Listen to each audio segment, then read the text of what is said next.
বন্ধুরা আপনাদেরকে স্বাগত জানাই কম্পিউটার হাউসে। আজ এই ভিডিওতে আপনাদেরকে দেখাবো আপনি ই ভোটার কার্ড বা ই এপিক কিভাবে ডাউনলোড করবেন। সরাসরি আপনাদেরকে এই ওয়েবসাইটে আসতে হবে, লিংক আমি ডেসক্রিপশনে দিয়ে দিয়েছি, আপনি ওখানে ক্লিক করেও আসতে পারেন। আসার পরে আপনি ই এপিক ডাউনলোডের এই অপশনে ক্লিক করবেন। ক্লিক করার পরে আপনার সামনে এরকম একটি পেজ আসবে। যদি আপনার অলরেডি সাইন আপ করা থাকে তো আপনি এখানে মোবাইল নাম্বার পাসওয়ার্ড দিয়ে লগ ইন করতে পারেন। যদি না করা থাকে তবে আপনাকে এখানে mobile number email ID optional রয়েছে, ক্যাপচা দিয়ে লগ ইন করে পাসওয়ার্ড সেট করতে হবে। তারপরে আপনাকে এখানে লগ ইন করতে হবে। ক্লিক করার পরে আপনার সামনে এরকম একটি পেজ আসবে। আপনাকে এখানে ভোটার আইডি কার্ডের নাম্বারটি দিতে হবে।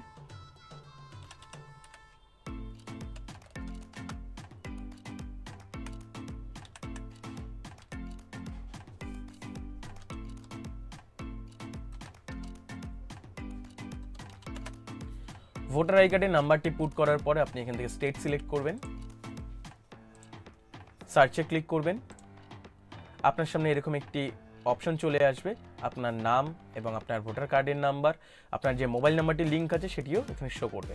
এরপরে নিচের দিকে আসবেন, সেন্ড ওটিপি একটা অপশন দিয়ে দেবে, এখানে ক্লিক করবেন।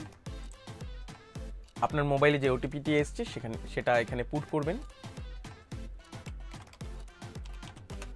এরপরে ভেরিফাইতে ক্লিক করবেন। এরপরে ডাউনলোড ই এপিক বলে একটা অপশন চলে আসবে, এখানে ক্লিক করবেন।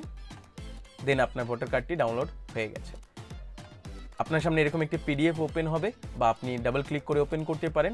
এটি হচ্ছে আপনার ই ভোটার কার্ড, বা আপনি যেমন ই আধার কার্ড হয় তেমনই এটা হচ্ছে ই ভোটার কার্ড। এটি আপনি প্রিন্ট করে আপনি বিভিন্ন পারপাসে ইউজ করতে পারেন। ধন্যবাদ বন্ধুরা আমাদের এই ভিডিওটি দেখার জন্য। যদি ভালো লেগে থাকে ভিডিওটিকে লাইক করুন, শেয়ার করুন এবং আমাদের এই ইউটিউব চ্যানেলটিকে সাবস্ক্রাইব করুন।